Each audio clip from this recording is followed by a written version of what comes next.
Good morning this Tuesday, the 30th of May. I'm Grady Wolf, a market analyst with Bell Direct. The ASX started the week on a very positive note after a late-night phone call on Saturday night between US President Joe Biden and House Speaker Kevin McCarthy ended the months-long debt ceiling negotiations with a compromised tentative outcome being agreed to. The US was just under 2 weeks away from running out of money to pay its bills, according to Treasury Secretary Janet Yellen, so the last-minute dash to achieve an outcome to present to Congress for passing has boosted sentiment in global investors around the world, and markets are starting the week higher in Australia, not in Europe though. The deal still has to pass through Congress, but at least gives the parties a few years of buffer before these negotiations need to start again. The ASX rose 0.88% to start the new trading week on a positive note, with the debt ceiling agreement being the key driver of the ASX rallying. The debt ceiling agreement also sparked a rally for commodity prices too on Monday, with oil up 0.67%, iron ore up 3.55%, and gold was up yesterday as well. On positive demand outlook, now the debt ceiling agreement has been reached. Real estate stocks led the gains yesterday, adding almost 2% on eased fears of global economic turmoil resulting from the lifting of US debt ceiling, while materials stocks rose 1.62% and financials added almost 1.4% to start the week.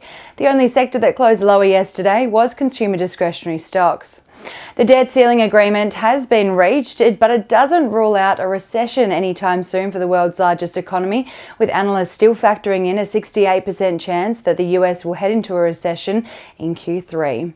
Locally, the pressure is mounting for embattled accounting and consulting giant PwC Australia, as the company directed 9 senior partners to go on leave effective immediately yesterday, following the company's CEO Tom Seymour resigning over the tax law leaks 3 weeks ago.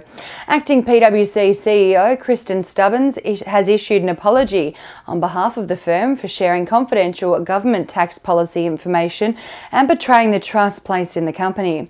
The scandal involves dozens of PwC partners receiving emails relating to plans to use confidential government tax policy information in a bid to win new clients.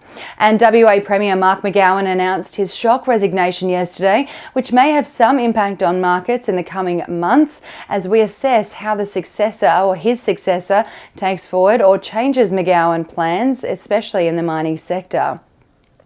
US markets were closed on Monday for the Memorial Day holiday, but the expectation is for a rally on Tuesday in the US as investors respond to the debt ceiling negotiation agreement being reached. In Europe overnight, though, markets closed lower in the region as investors now shift focus to future rate hikes expected out of the European Central Bank and the Bank of England, both of which were expected to pause and look to pivot before recent economic data complicated the outlook. Germany's DAX fell 0.2% on Monday, while the French CAC lost 0.21%. The UK market was closed on Monday for the late May bank holiday. On the commodities front this morning, oil is trading 0.67% higher at $73.15 a barrel. Gold is down 0.16% at $1,943 an ounce, and iron ore is up 3.55% at $102 a ton.